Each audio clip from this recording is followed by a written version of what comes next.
तेहenya पुइलु कुकली भारत जगत सान्ताड़ी देश महाल मिदुन तीस हुई लेना आर ओकारे भारत जगत सान्ताड़ी देश महाल मिदुन तीस हुई लेना आर ओकारे लनई भारत जगत सान्ताड़ी देश महाल मिदुन दो 18, 19 और 20 फरवरी 1977 साल रे हुई लेना नहा दो झाड़ग्राम जिला रे मेना बेतकुंद्री डाही रे।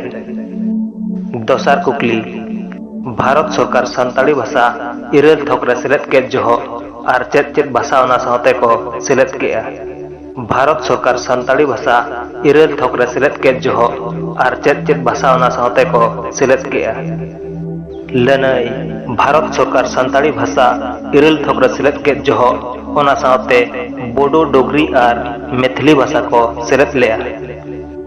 तेसार कुकली झारा बुरु घाट रे नवा गायन पुथी दो अकोय ओल कदा आर तीन साल रे।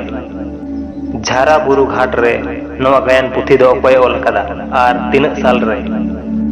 लनई झारा बुरु घाट रे नवा गायन पुथी दो जलेश्वर सोरेन ओल कदा 1973 साल रे।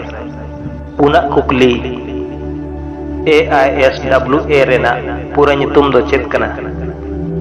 AISWA रेना पूरा nyutum दो चेत कना। लनई AISWA रेना पूरा nyutum दो all India Santali writer association. मोड़या कुकली गायन बाड़ोही मेंते दो ओकोय बाड़ायोआ। गायन बाड़ोही मेंते दो ओकोय बाड़ायोआ। लनई गायन बाड़ोही मेंते दो पंडित रघुनाथ मुर्मुई बाड़ायोआ। तुरुया कुकली संताल परगना nyutum दो 30 उछन लेना। संताल परगना nyutum दो 30 उछन लेना।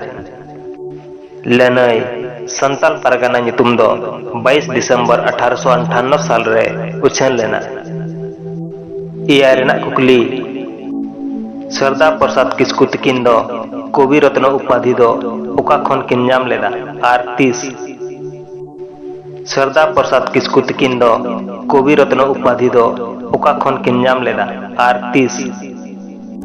लनई सरदार प्रसाद किस्कु तकिन दो कवि रत्न उपाधि दो कोलकाता जेगेत बिरदागार खन 1983 साल रेकिन नाम लेदा। इरेल रेना कुकली जयपाल सिंह मुंडा आसल nyutum दो चेत कना। जयपाल सिंह मुंडा आसल nyutum दो चेत कना। लनई जयपाल सिंह मुंडा आसल nyutum दो पुरमुद पाहन। आरे रेना कुकली उड़न गिरा आर सुई गिरा दो ओका उक्ते रेया कथा कना। उड़न गिरा आर सुई गिरा दो ओका उक्ते रेया कथा कना। लनई उड़न गिरा आर सुई गिरा दो बापला उक्ते रेया कथा कना। गेल रेना कुकली से तेहኛ मुजिब कुकली माझी परगना दो चेदा दाहड़ी लुगड़ी ते बहर रे को दाहड़ी कोआ। माझी परगना दो चेदा दाहड़ी लुगड़ी ते बहर रे को दाहड़ी कोआ। लनई बिचार आचार 10-20 रे सजा हुकुम एमो ऐदरी मेना तकोआ ओनाते माझी परगना दो बिचार आचार जोहो दाढ़ी लुगड़ी ते बहर रे को दाढ़ी कोआ।